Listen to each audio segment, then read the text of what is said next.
마음을 다하고 뜻을 다해서 힘을 다해서 하나님을 사랑한다고 하는 것은 구체적으로 하나님의 말씀을 내 마음에 두는 것입니다. 그 말씀을 내 영혼에 새기는 것입니다. 그리고 그 내 마음에 새겨진 말씀을 세상에 두는 거예요. 자녀들에게 전수하고 필요한 사람들에게 선포하고, 그랬을 때 하나님이 히브리서에서 약속하셨듯이 그 말씀이 혼과 영과 및 골수를 찔러 쪼개는 능력 있는 날선 검 같은 말씀으로 역사할 줄 믿습니다. 이 말씀이 역사하는 한 해가 되시기를 주의 이름으로 축복합니다. 일어나서 기도합시다.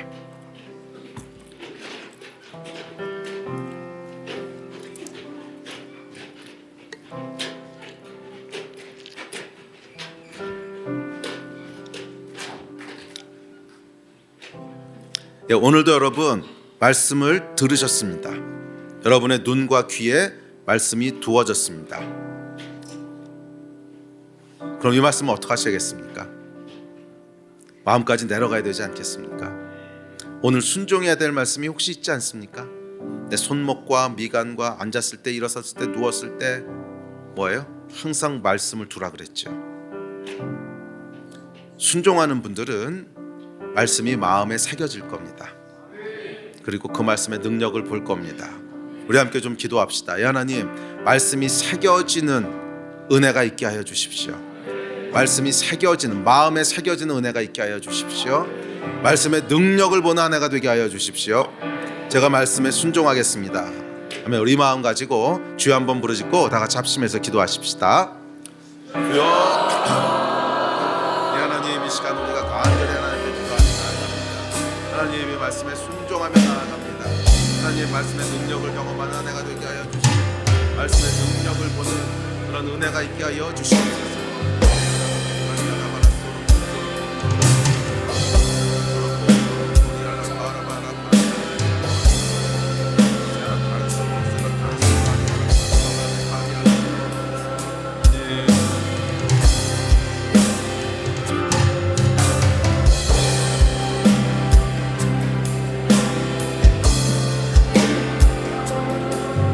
주님 말씀하시면 내가 나아가리라. 주님 뜻이 아니면 내가 멈춰서리라. 나의 가고 서는 것 주님 뜻에 있으니, 오 주님 나를 이끄소서.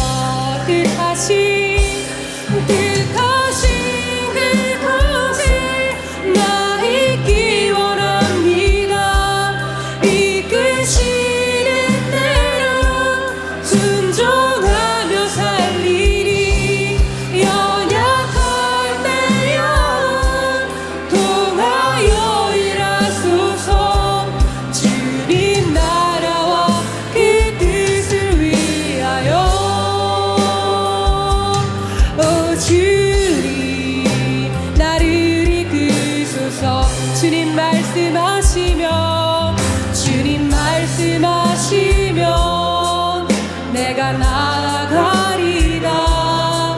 주님 뜻이 아니면 내가 멈춰서리라. 나의 가고 서는 것 주님 뜻에 있으니, 오 주님 나를 이끄소서. 뜻하신 그곳에 나 있기 원합니다. 이끄시는 대로 순종하며 살리니, 연약한 내 영혼 통하여 일하소서. 주님 나라와 그 뜻을 위하여. 주님 나를 이끄소서. 하나님, 주의 말씀을 마음 다해, 힘 다해, 뜻 다해 순종하며 따르기를 원합니다. 그것이 복에 이르는 길인 것을 믿사오니, 주님 말씀을 우리 마음 깊은 곳에 새기는 귀한 은혜가 있게 하여 주십시오. 말씀을 눈과 귀에만 두는 것이 아니라 마음에 새기는 성도들 되게 하여 주셔서 그 말씀이 종이가 아니라 찔러 쪼개는 날선검이 되게 하여 주십시오. 이 놀라운 말씀을 경험하는 한 해가 되기를 원하오니 주여 은혜를 더하셔서 2024년 한 해가 말씀을 영혼에 새기며 마음에 새기며 세상에 두며 그것을 경험하는 복된 한 해가 다 되게 하여 주시옵소서. 감사합니다. 주 예수 그리스도 이름으로 기도드렸습니다. 아멘.